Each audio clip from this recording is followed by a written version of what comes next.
when Ross shovels that stuff into his face and then says it tastes like feet, I think that's hilarious, because I'm thinking he's doing that because he knows her heart was in the right place. We do this all the time in our relationship with God. We just came out of the Christmas season. You probably got a gift that you thought was terrible, but you're going to go ahead and say, thank you, I love it anyway, because the person's heart was in the right place. And we do this all the time with God. I make a mistake, I do something bad, but my heart is in the right place. Or I'm really a good person deep down. I just made a mistake here or there. And this is part of the problem that we have with God. We have to understand that God is not your buddy.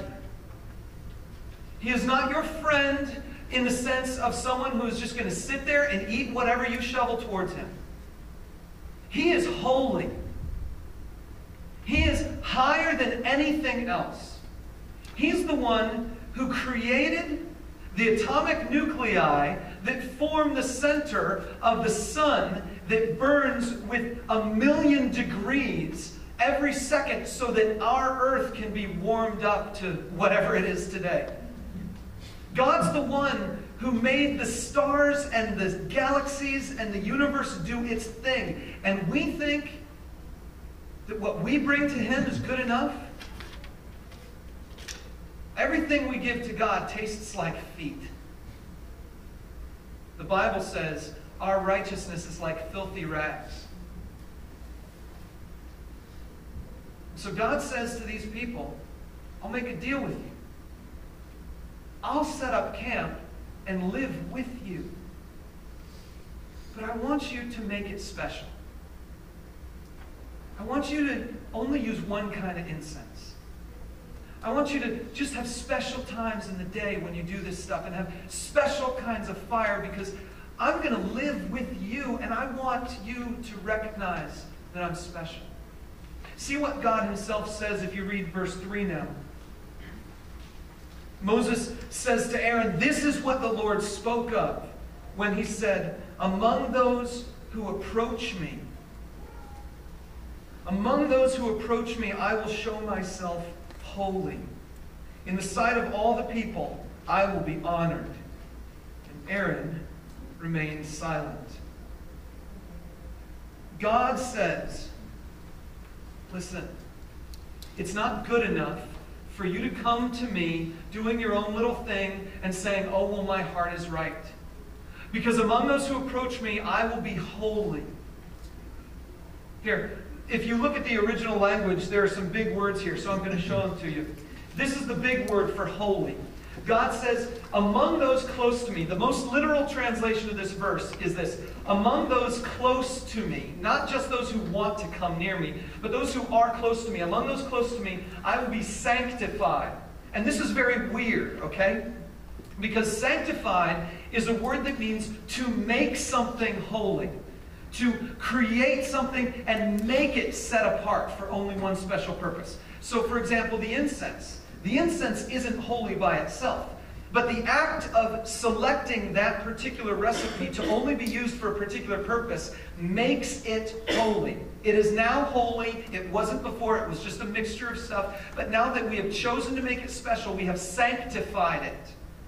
In like manner, you and I are being sanctified by God. He is constantly setting us apart from the rest of the world to be the people who more and more reflect who Jesus is.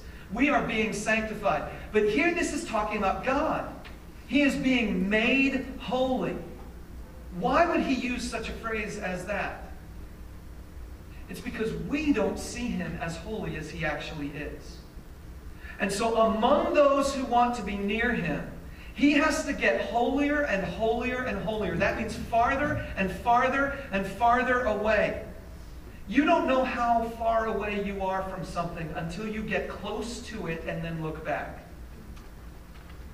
I don't know how far away I am from my house unless I go away from it and look back at it. God says if you get close to me, you have to look back and see how far different, how far distant everything else is. Among those who are close to me, I will be sanctified. That's the word there.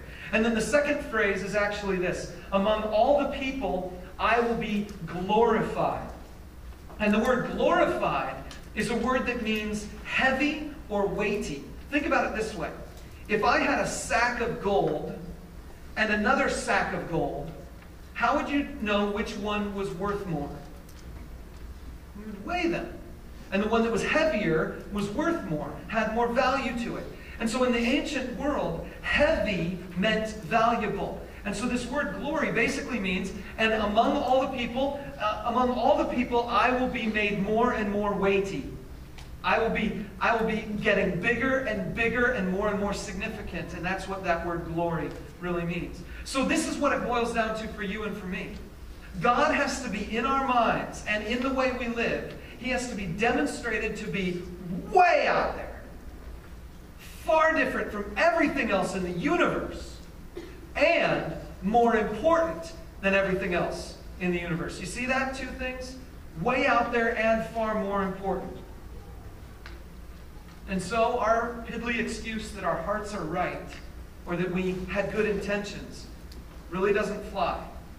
And so for these guys, all they really wanted to do was be the priests, right? I mean, they just said, okay, God says burn this kind of incense.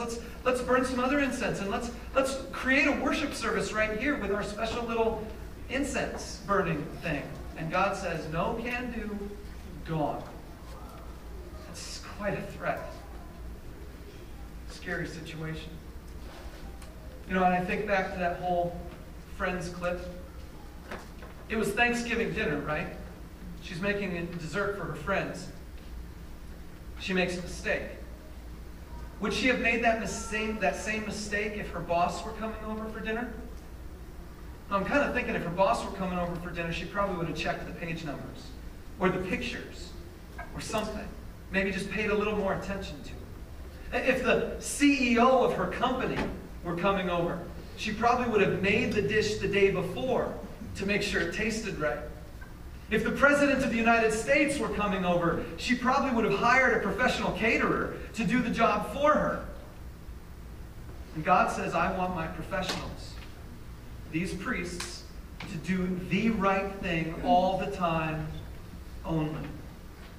See, if we had God on the pedestal that He deserves to be on, we would recognize there's very little we could ever do. He needs professional, quality people. The irony is that in the New Testament, God tells us He's making us into those professional people. He says that we are going to be a kingdom of priests for Him. That's in Hebrews. But before we can even think about that, I want to show you a passage real briefly of a person who got